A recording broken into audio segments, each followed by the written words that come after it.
Hi, class. We're going to be looking at a new chapter today. We're going to be looking at chapter 9, and we're going to be working on recording variance analysis using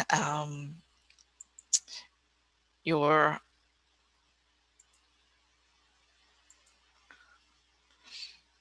direct materials price variance and your direct materials usage variance. And I'm sharing my screen with you today. And we're going to be going over first how to calculate the direct materials price variance. And also we're going to learn how to calculate the direct materials usage variance. Both of these should be a review from ACC 121. The only difference is in this textbook, instead of calling it the direct materials quantity variance as they did in ACC 121, we're going to call it the direct materials usage variance. But it works the same way, and it goes along with the budgeting chapter that we just completed. What we're actually doing is we're setting standards for our company to work by, and we're going to be using these as measures to help us to determine how we can operate our business better in the future. And so we're going to be looking at it from a management standpoint to see how well our company did toward meeting the standards that we had originally set. And if they did not meet those standards, we'll look for ways to improve on how we can meet those standards better.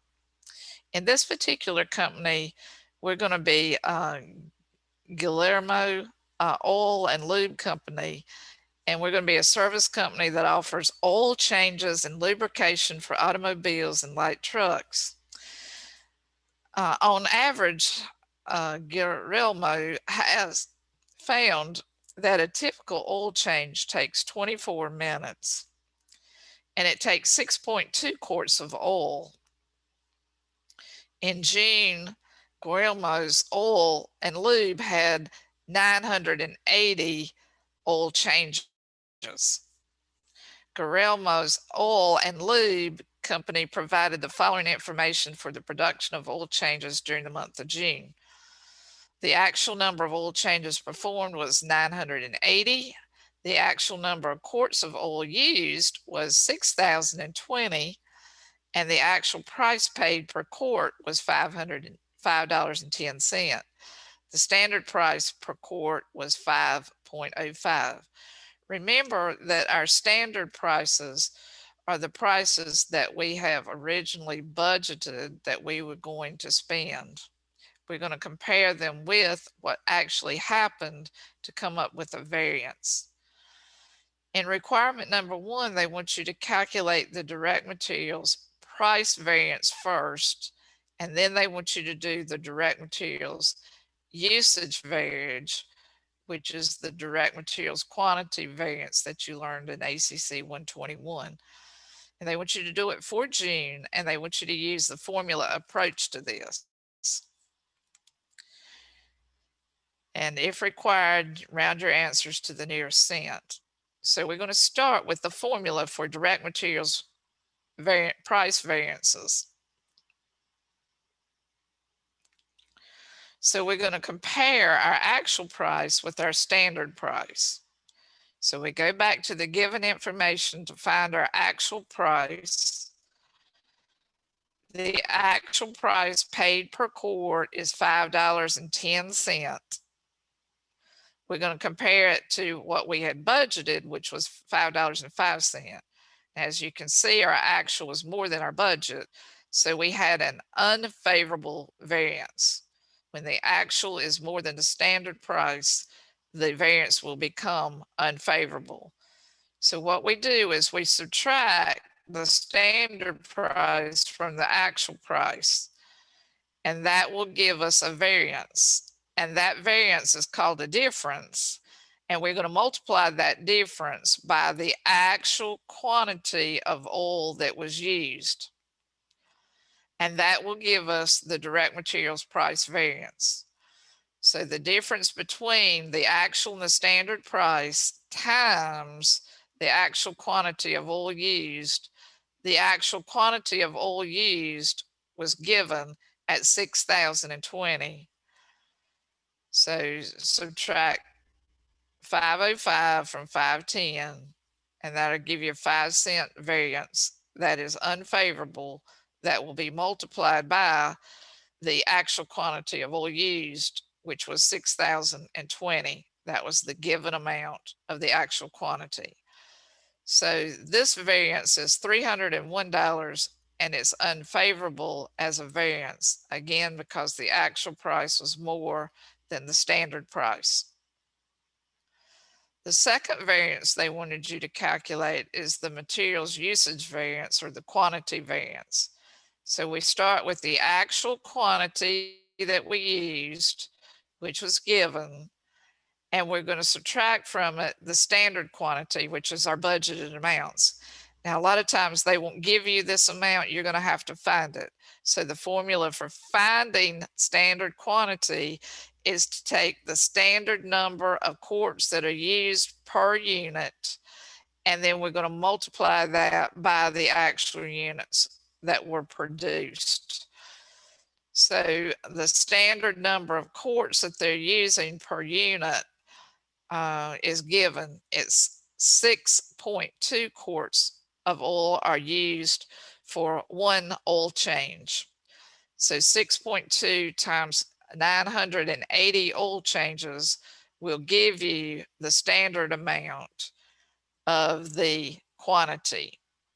We're going to compare the standard quantity to the actual quantity, and you can see that the actual quantity was less than the standard, which means there's a favorable variance. The difference between these two is going to be multiplied by the standard price. The standard price was $5.05. So the difference between the actual quantity and the standard quantity will give you the variance amount, or the difference. And then we multiply that by the standard price, and that gives you the total amount that is I'm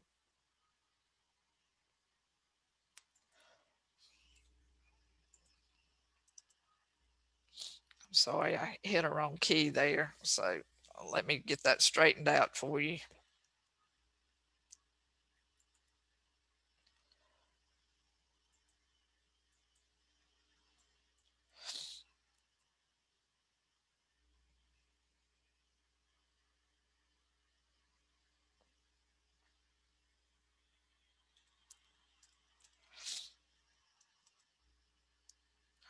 All right.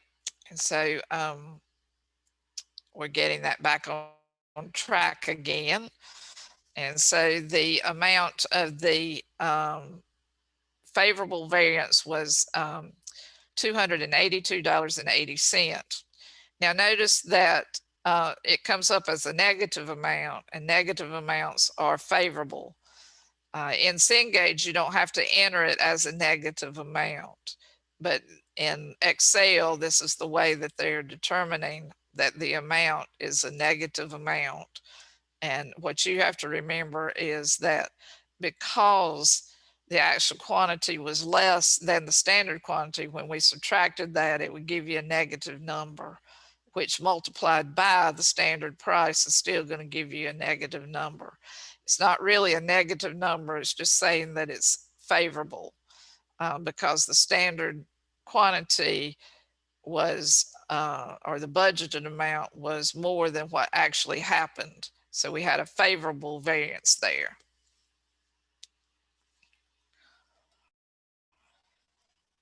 In the next part of this, in part 2, they want you to calculate the total direct materials variances. So we're going to add the direct materials price variance and the direct materials quantity variance together to get the total materials cost variance. Because we had an unfavorable amount for the direct materials price variance, and we had a favorable amount for the direct materials quantity variance, we combine the two together, and what we're left with is $18.20, which is unfavorable because my unfavorable variance was larger than my favorable variance. So all I did is take this and put it here, and this and put it here, and then we're going to add the two together to get the total direct materials cost variance. We combined the direct materials price variance and the direct materials quantity variance together. And the overall amount was $18.20, unfavorable. So what do these things tell you? Well, if it's a price variance, it tells us that we need to go back to the purchasing department to see why this was unfavorable. We'll want to investigate why our standard price, our budgeted amount, was less than what actually happened. There may be something that we can do to control that. And if there is, we will want to take measures to do that. And this is how we'll operate our business. This is how these variances will help us to operate our business. It might be something that we don't have any control over, but it may be, we just want to investigate these variances to see what will happen. But if it's a price variance, you're probably going to go to the purchasing department for that information. If it's a quantity variance, you're going to go to your production department for that information. And so we want to see why this was favorable and to see if we could keep that favorable variance up, if it was possible to do that. But we want to analyze closely to see what actually happened for the time period. Part 3 says, what if the actual number of quarts of oil purchased in June had been 6,100 and the materials price variance was calculated at the time of purchase?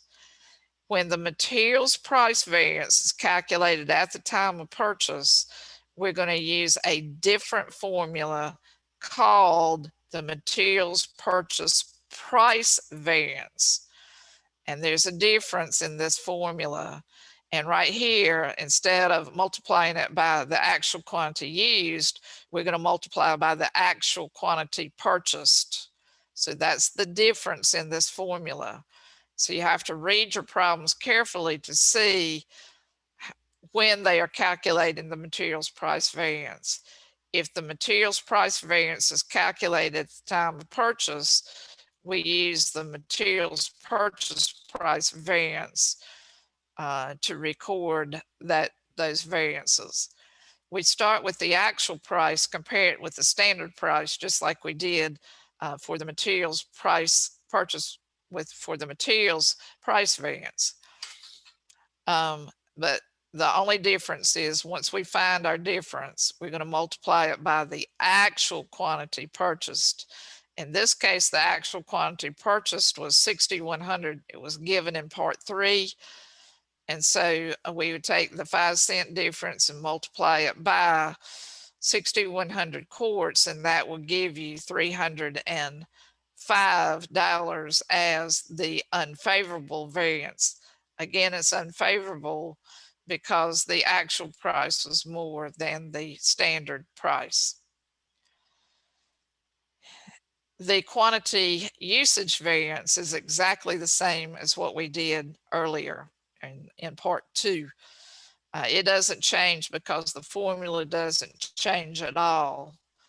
And so we did the same thing. We took the actual quantity, subtracted the standard quantity from that to find the difference. And once we have the difference, we're going to multiply it by the standard price to get the direct materials quantity usage, which is still favorable, and it's still $282.80. Now, I added a part to this problem that wasn't there for you to fully understand how to do the journal entries, because they're going to ask you to complete journal entries using a standard costing system. First of all, in a standard costing system, you need to know that all of the inventory accounts, such as materials, work in process, and finished goods, are going to be carried at their standard cost. Actual costs are never entered in the inventory accounts. So your materials, your work in process, and your finished goods are going to be journalized using the standard cost. Also, something that you need to remember is the quantity purchased is going to be equal to the quantity used. And the journal entries are always going to be calculated at the point of purchase. So we're going to need to understand that when we're calculating these journal entries at the point of purchase, we're going to be recording these as of the date that we are making the purchase. So on the problem where we are using we're calculating the journal entries to record the materials price variances. And we're going to be doing it based on the what if analysis in part 3, because if it's at the time that is purchased, we're going to be using the materials purchase price variance in our reporting of our variances at the standard cost. So in order for us to record our direct materials price variance, we first need to be able to calculate it. So you calculate it first. We come up with the fact that it was unfavorable. Something that you need to learn when you're preparing journal entries for the variances is that if the variance is unfavorable, it will always be debited. So I've written this in the notes here. This is a very important note right here for you to learn. When you're trying to record journal entries, if it's an unfavorable variance, they're always going to be debited. So that is kind of like a starting point for recording these journal entries. Since we had an unfavorable variance for our purchase price variance, then we're going to debit the materials price variance for $305. Now we are showing that we have bought the materials. So our accounts payable always has to be recorded at the actual price. Accounts payable is a liability account. It can't be recorded at standard cost. It has to be recorded at actual prices. So our actual price times the actual quantity that we purchased, which is 6,100 units, is going to be multiplied by the actual price, which was $5.10. So my actual price of $5.10 is going to be multiplied by my actual quantity that I purchased. And the actual quantity purchased was $6,100. So I'm going to modify this formula so you'll know exactly that the actual quantity was based on what you purchased, not what you used. Because remember, when we record the journal entries, they are recorded at the point of purchase. So this actual quantity has to be the amount that you purchased, which in this case was given to you at 6,100 quarts.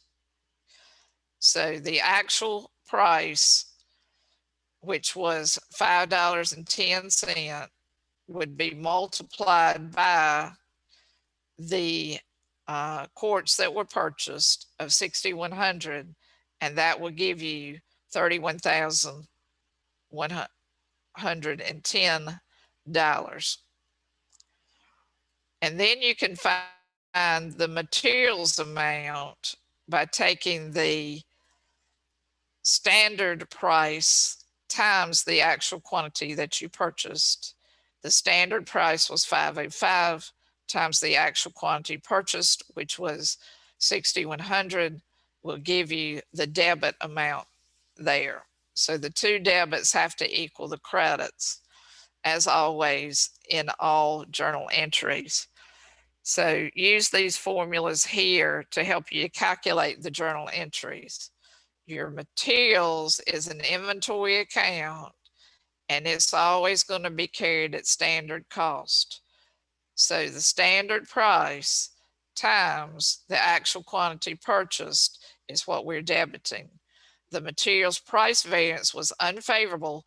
If the variance is unfavorable, they're always debited. And then we're going to credit our accounts payable because we're buying materials here at the actual price times the actual quantity that you purchased. So that's the journal entry to record the materials purchase price variance.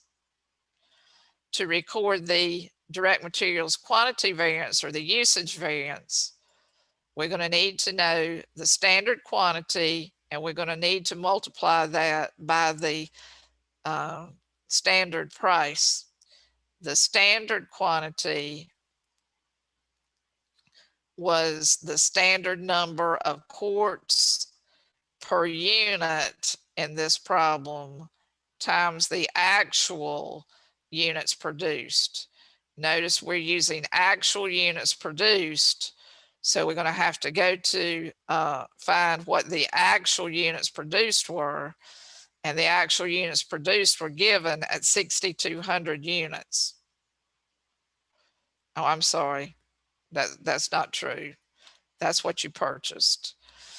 The standard number of quarts times the actual units that you produced. The actual units produced was given, but the actual units produced was 980. Or if you want to think of it like there were 980 oil changes times the number of quarts of oil it takes for one oil change, which was 6.2 quarts, gives you a total standard quantity of oil that we're using at 6,076. So the standard quantity times the standard price. The standard price was 505. So the standard quantity of 6,076 times 505 is going to give you the debit to the work in process account. My direct materials quantity variance was credited because it is favorable. So find your favorable variance first, then you know that this is going to be credited. My materials would be credited for the actual quantity that we used in materials times the standard price. The actual quantity of materials that we used was 6,020. That was given to us, but we also recorded it up here when we were calculating the variances. 6,020 is going to be multiplied by the standard price, which is 5.05. So our journal entry is a debit to the work in process account for $30,683.80. We'll have a credit to our direct materials quantity variance because it was favorable. It's going to be credited. And then our materials used is calculated at $30,401. The two credits are going to add up to our debit. So these are how you calculate the journal entries for these variances. And the journal entries are recorded at standard cost. So I want you to look over this carefully. I want you to figure out how they are calculating the variances, and we'll move on to the next problem, which in this exercise, they've already calculated the variances for you. You don't have to calculate them like we did in the previous exercise. But what they're going to want you to do is to close these variances out. So at the end of the year, you're going to create closing entries to close the variances out.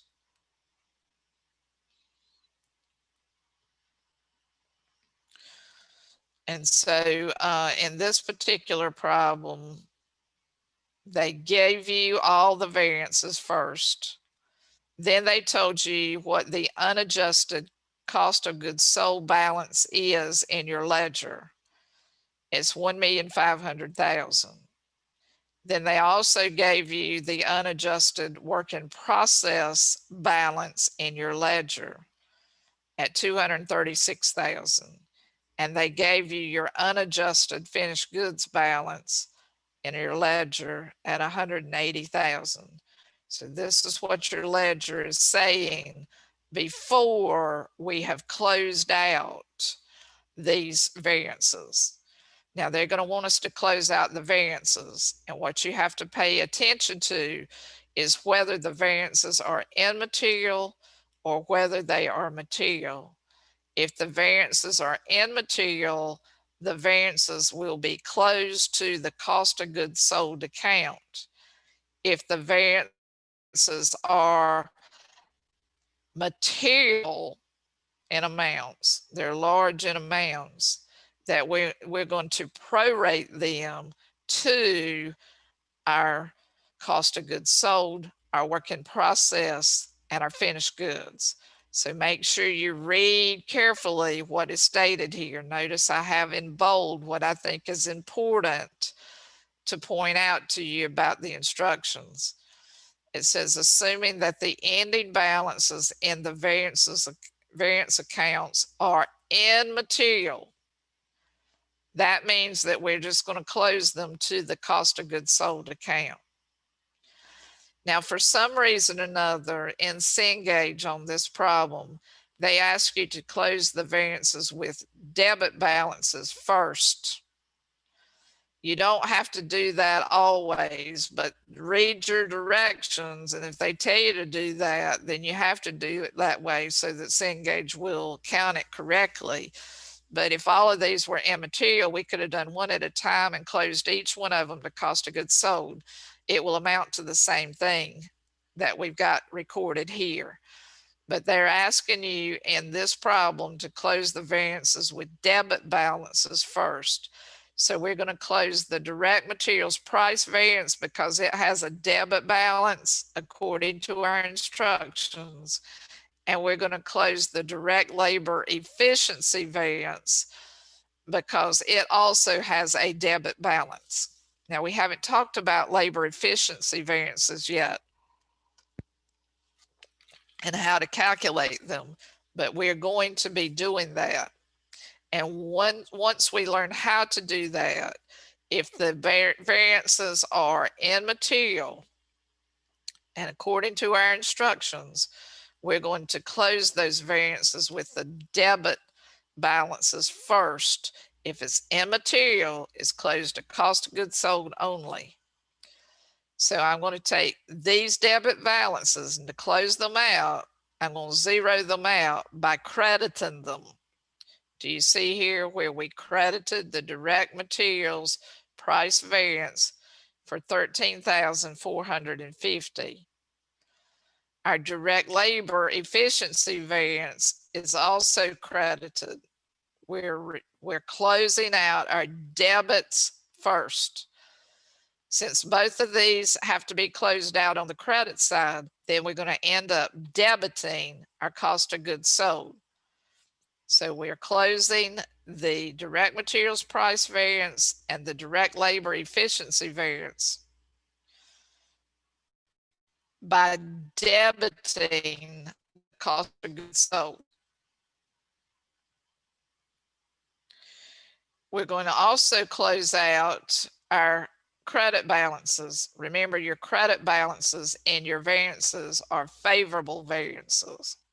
To close out the credit variance, we would have to debit the variances to get rid of them. So we're going to debit the direct materials usage variance for $1,100 to close it. We're going to debit our direct labor rate variance by $870 to close it. When we close our favorable amounts, we close them to cost of goods sold, which will credit the cost of goods sold account. It's going to reduce it, in other words. because these variances were favorable. And so we are closing them into the cost of goods sold. It'll make our cost of goods sold go down because the variances are favorable. If the variances were unfavorable, our cost of goods sold has to go up to account for those variances.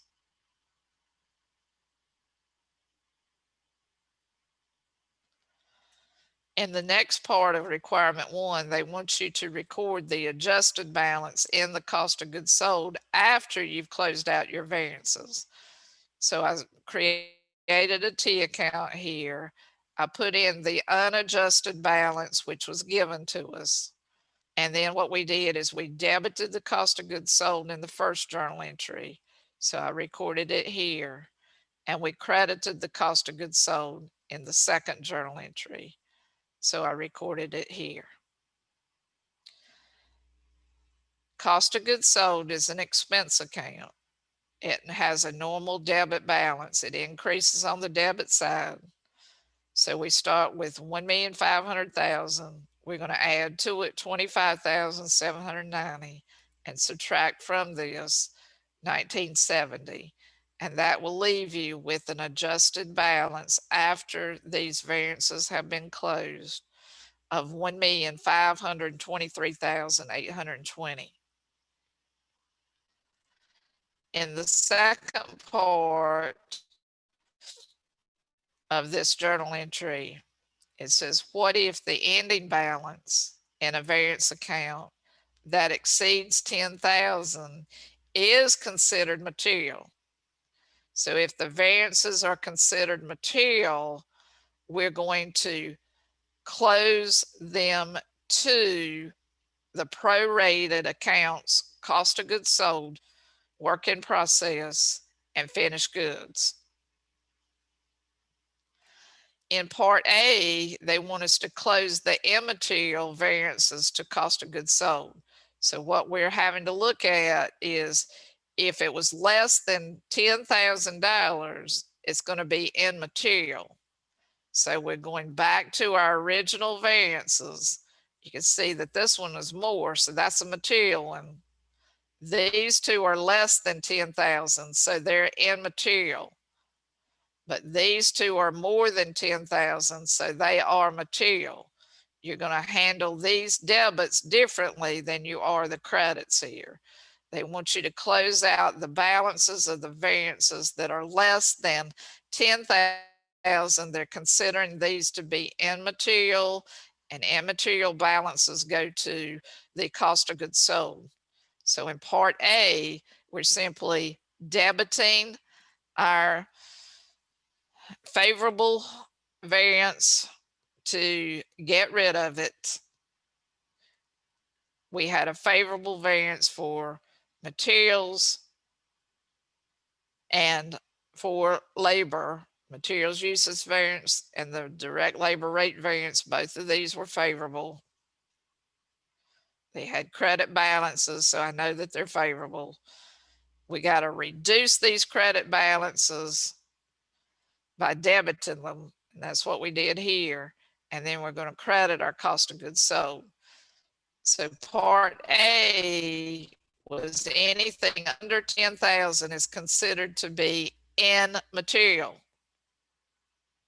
For part B, anything above 10,000 is considered to be material. So we're going to prorate the largest labor variance among cost of goods sold, work in process, and finished goods first. So we want to look at the labor variance. The labor variance was this efficiency variance of 12,340. We're going to close this one first, but we're going to base it on prorated amounts. So you have to figure out how to do the prorated amounts. What they've told us eventually is that they had some balances in the cost of goods sold of 1,050,000. They had a balance in work in process of 165,200, and they had a balance of in the finished goods at 126,000. So those were the prime cost, and they're going to prorate these based on the prime cost. So look at what I did here. I just put in the amount of the prime costs that were given in each one of these situations. I added them all together to get the total, and then I made a percentage out of these by taking the cost of goods sold and dividing it by the total. That will give me this prorated percentage here of $78.29. If you take the work in process and you divide it by the total prime cost, it'll give you a prorated percentage. If you take the finished goods and divide it by the total prime cost, it'll give you a prorated percentage, a prorated amount. Each one of these percentages is going to be used to divide the material variance. So in B, they wanted you to do the labor variance first. So we're going to close out the labor variance because it was a debit balance. To close it, we're going to have to credit it. So you see what I've done here. I've credited it here to close it. And then we're going to spread this out between cost of goods sold, work in process, and finished goods based on these prorated percentages. So we're dividing this up based on these percentages. In each one of these accounts, we're going to share the closing of the direct labor efficiency variance. So if it's material, it's not just going to go solely to cost of goods sold. We're going to prorate it to the cost of goods sold, the work in process, and the finished goods account. So we take this 12,340, we're going to multiply it first by $78.29, and that's how you're going to get $9,661.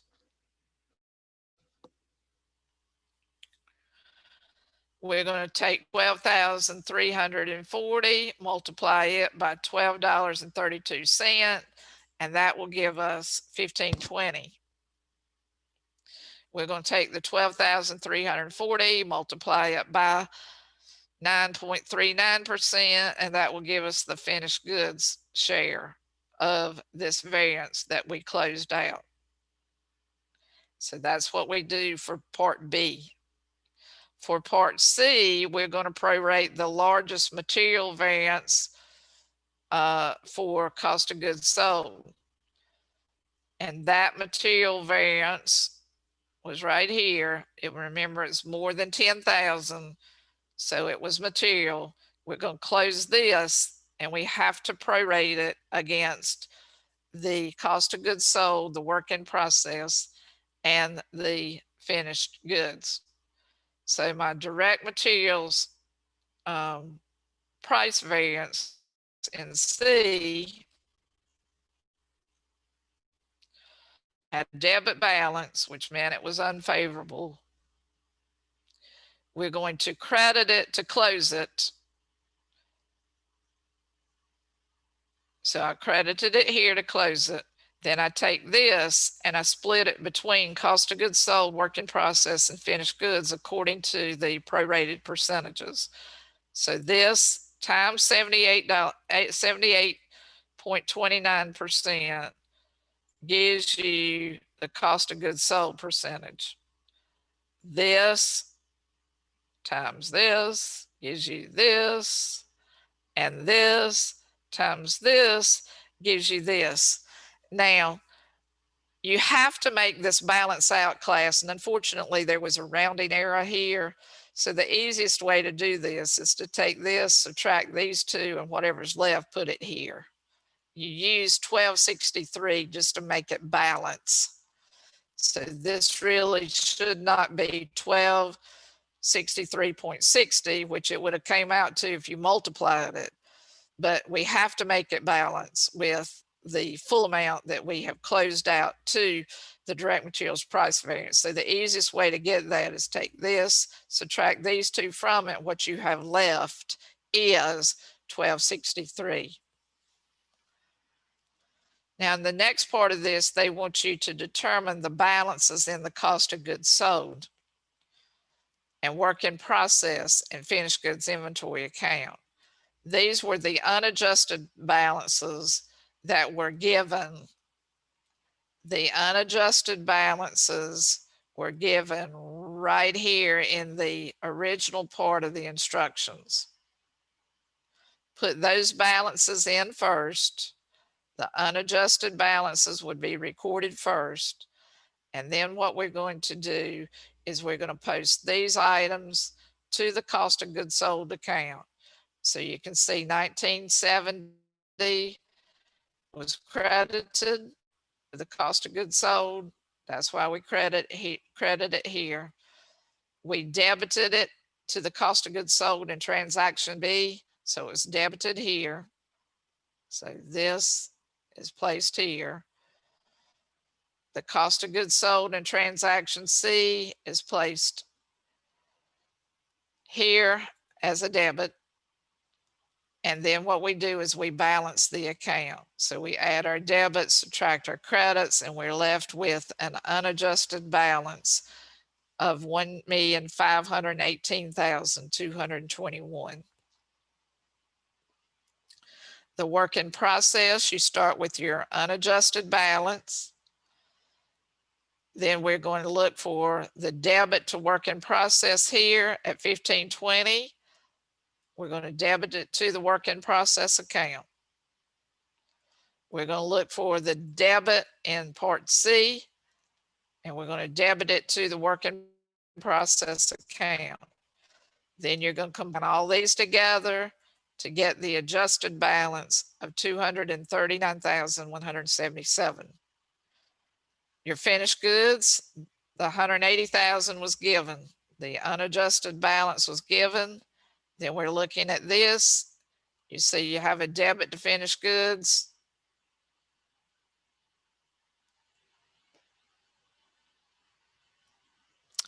And that should be this one, sorry, 1159.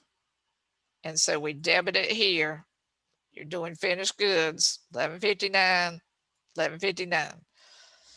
Finished goods is debited here. We're debiting it here. And then we're going to add all these together to get the adjusted balance. And that's all they wanted us to do in this problem. So when you're closing, it depends on whether the balance is immaterial as to how you handle it. If it's immaterial, close it to cost of goods sold solely. If it's material, prorate it.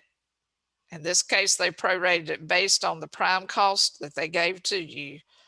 And again, you take the prime cost, divide it by the total prime cost, and that'll give you the percentage. Multiply that percentage times the variance that was material, and that's how they got their debits and credits here. So today, what we've learned how to do is we've learned how to calculate the price variances, purchase price variance, as well as the direct materials price variance. We've learned to calculate the materials quantity variance. We've learned how to create journal entries in our ledger at the purchase price. And then we've also learned how to close the journal entries, whether it's a material variance or an immaterial variance. You have to read your problem to see what that is. And if it's immaterial, it's closed to cost of goods sold. If it's material, we're going to prorate it. So I'm going to stop sharing this with you today, and we'll see you again next time. Bye-bye.